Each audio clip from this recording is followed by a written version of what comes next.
L'élection présidentielle se fera au suffrage universel. Voilà, j'avais fait le premier. Parfait, mon général, oui, oui.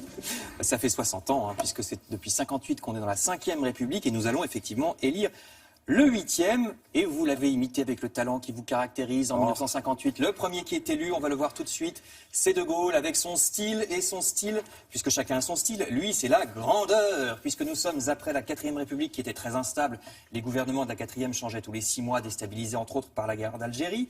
Donc lui, De Gaulle, incarne un pouvoir présidentiel fort. La grande œuvre de son mandat, c'est sortir de la guerre d'Algérie et stabiliser les institutions. C'est pas pour rien qu'il apparaît assez souvent en uniforme pour en imposer aux militaires par rapport à l'Algérie et aussi pour imposer l'autorité à l'intérieur comme à l'extérieur. Vous le voyez ici avec le Shah d'Iran, par exemple, grandeur à l'international. Et puis ensuite, en 69, il y a son héritier, Georges Pompidou, ancien Premier ministre du Général. Lui, sa marque, c'est la modernisation, expansion économique, avec aussi les excès que ça suppose, parce que c'est de son époque, par exemple, que date la tour Montparnasse. Vous savez, on construit des grands immeubles et on rase un peu les anciens quartiers, malheureusement. On construit aussi des autoroutes dans tous les sens. C'est l'époque du tout-voiture, on en est un peu revenu aujourd'hui. Par contre, il y a une très grande réussite pompidolienne. Je ne vais pas vous parler du trou des Halles, qui lui a été beaucoup controversé, mais cet autre trou, c'est celui de Beaubourg.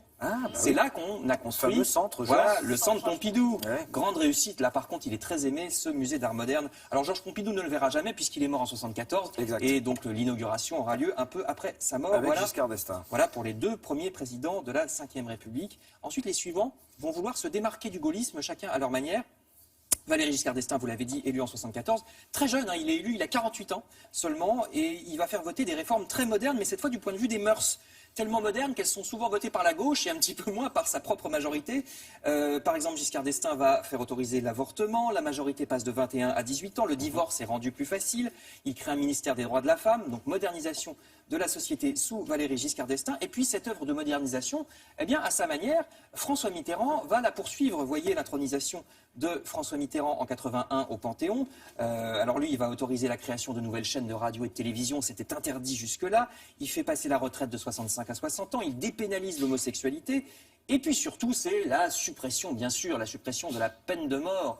La grande réforme mitterrandienne en 1981. Vous allez voir justement à l'Assemblée nationale le garde des Sceaux de l'époque, maître Robert Badinter, qui défend l'abolition de la peine de mort, 1981. Grande réforme à l'époque, la France était le dernier pays d'Europe de l'Ouest à ne pas encore avoir aboli la peine de mort. François Mitterrand, c'est celui qui est resté à l'Élysée le plus longtemps, puisque élu en 81, réélu en 88, 14 ans en tout.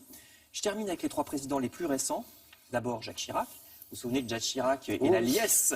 La liesse quand il est élu en 95. Alors de Jacques Chirac, on peut retenir la fin du service militaire et aussi l'indépendance en matière de politique étrangère, puisque c'est sous le mandat de Jacques Chirac que la France va refuser d'envahir l'Irak, vous vous souvenez, aux côtés des Américains. Il y a le célèbre discours de Villepin. Eh oui, voici le célèbre discours de Dominique de Villepin à l'ONU. Dominique de Villepin qui explique qu'intervenir en Irak est une erreur. Et là, ça s'est réalisé. Ensuite, il y a eu Nicolas Sarkozy, élu en 2007. On peut retenir de lui la réforme des retraites et puis la lutte contre la crise financière, l'énorme crise financière et bancaire de 2008. C'est aussi lui qui réintègre la France dans l'OTAN, pardon. Oui. Dans l'OTAN. Enfin, François Hollande en 2012. Alors lui, c'est l'autorisation du mariage pour tous. Et puis aussi l'indépendance de la justice, création du parquet national financier, totalement indépendant, on le sait d'ailleurs beaucoup en ce moment. Voilà pour les 7 qui nous ont présidé depuis 1958. Et donc pour le 8e, eh ben, dans 16 jours, on saura qui c'est. Voilà. Et dès dimanche soir, évidemment, sur France 2, vous pourrez suivre notre émission spéciale.